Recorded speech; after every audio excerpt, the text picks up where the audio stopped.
Hello guys, good morning from Hong Kong. So for today's video ay papasyal ko kayo kung saan ito ay yung mga luma ko ng video na ako ay umikot sa Central.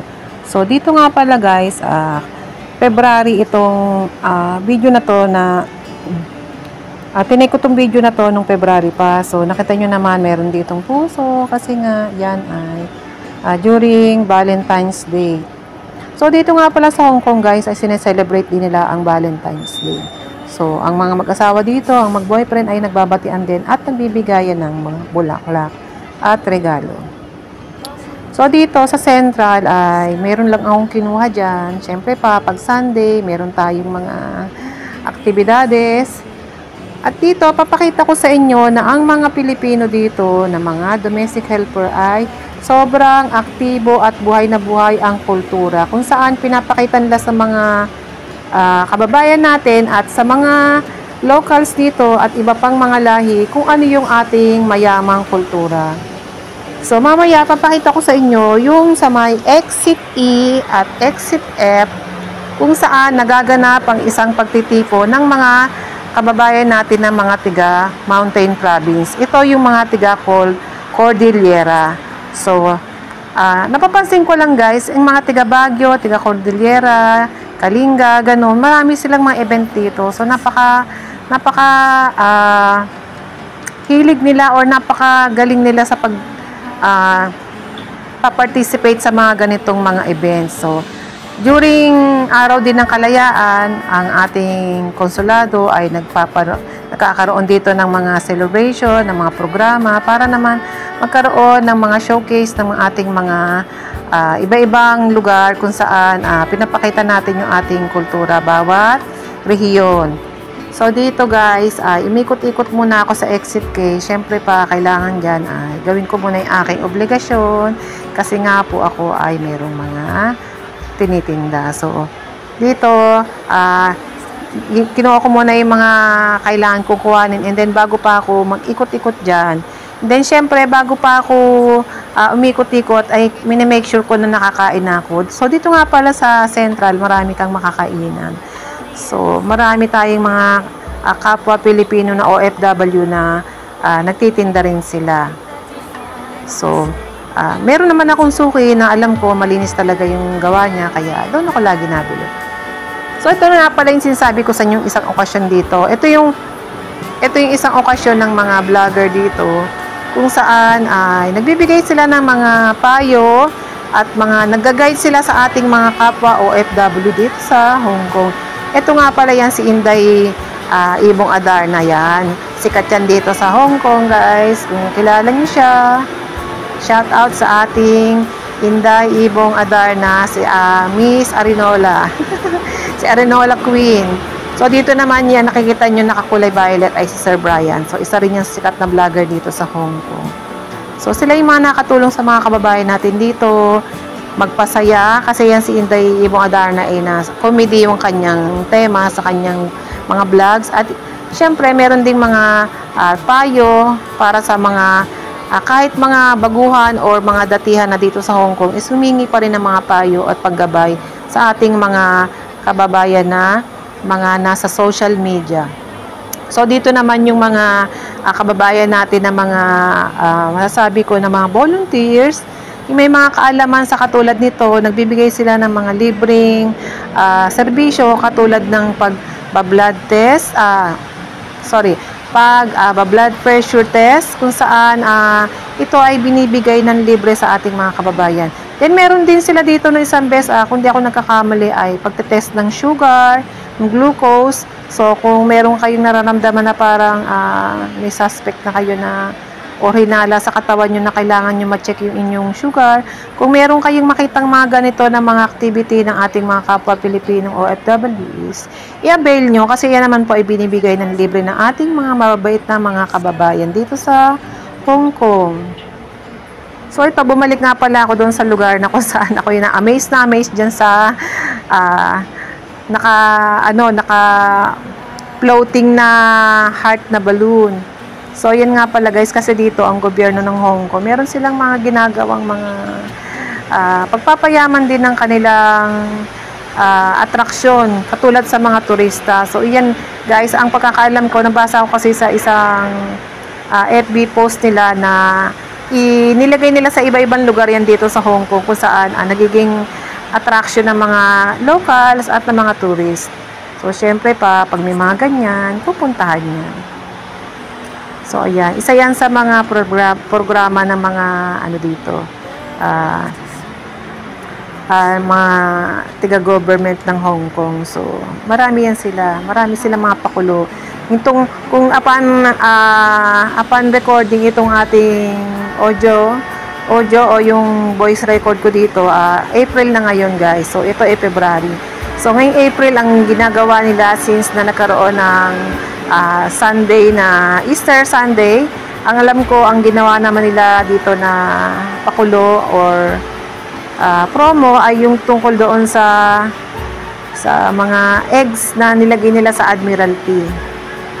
So ito nga pala, isa sa kanilang ginawa rin dito ay yung mga locals dito ay naglagay sila ng mga stalls kung saan ay nagtinda ng mga pananim nila yung mga locals dito. So dito naglalagay din sila dito ng pagkakataon para sa mga local farmers na i-showcase yung kanilang mga paninda. So mamaya makikita niyo yung sinasabi ko kasi dito nauna muna dito sa video ko yung kaganapan sa mga Filipino community dito sa Central.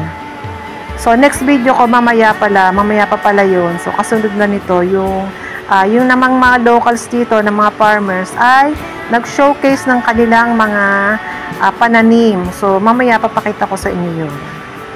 So dito makikita nyo yung ating mga kababayan na mga naka-costume nila.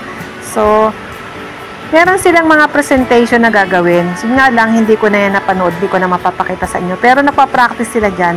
Nakakatuwa silang pagmasdan guys kasi talaga nakaka-amaze na yung mga kababayan natin talaga nag-e-effort. So sa mga ganitong pagkakataon, kahit yung mga locals dito at mga tourists is na-amaze sila sa nakikita nila na palabas ng ating mga kababayan. So katulad niya nakita nyo, meron silang parade na gagawin dito.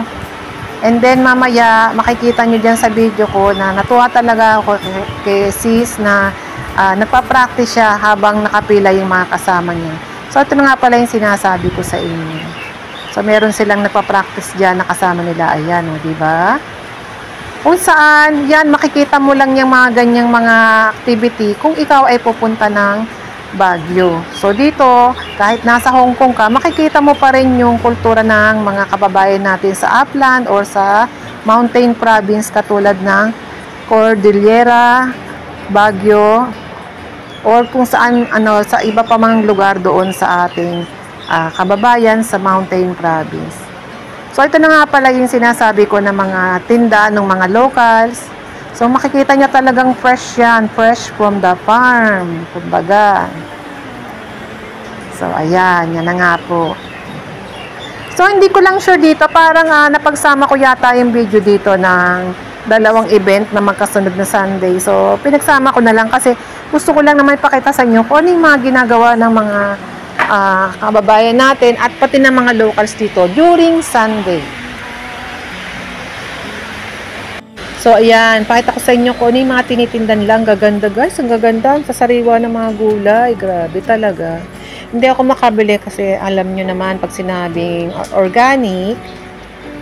So, yan, hindi ko magamit na mga synthetic na mga fertilizer, kundi yung mga organic na fertilizer. At syempre pa talagang sila yung nagtatanim niyan, hindi nila yan binili or dito hindi yan sa mga import or export na sinasabi na yan. So ito talaga ay sariling tanim ng mga magsasaka dito. So hindi naman actually mga farmers yung mga nagtitinda niyan. Minsan yung mga meron lang mga malalaking garden dito na mahilig talaga silang magtanim. Pwede rin lang sila magtinda diyan. So nakita ko ang gaganda talaga ng mga gulay. Tingnan niyo naman guys, ay nako, ang sarap niyan. Actually, natikman ko na lahat yung mga uri ng cauliflower na yan. Yung mga broccoli na iba-iba ang kulay. Ayan, ang gaganda, no? Tapos may nakita pa ako dyan mga strawberry. Tapos ito, ano naman to? Parang mga inano na nila yan. Pinrases na nila. So, mahilig sila sa pagpe-preserve ng mga gulay, guys. Alam niyo ba, mahilig silang mag-dry. Katulad ng mga, sa atin, mustasa. Alam niyo ba, guys, ano nila yan? Nagagawa nilang dried, yung mga mustasa. Tapos, nilalagay nila sa mga steaming na mga ulam or mga gulay na mga may sabaw. So, yan. Daling ko pa kayo dito sa kabila. Ano ba yung mga tinda dito? Dito yung mga iba-ibang klase ng kamatis. Tapos dito ako na-amaze, guys. Ayan. Kaso mong mahal kasi parang 100 plus yata to, kaya hindi ko siya nabili. Kita nyo naman yan, no? Yung raspberry ba tawag?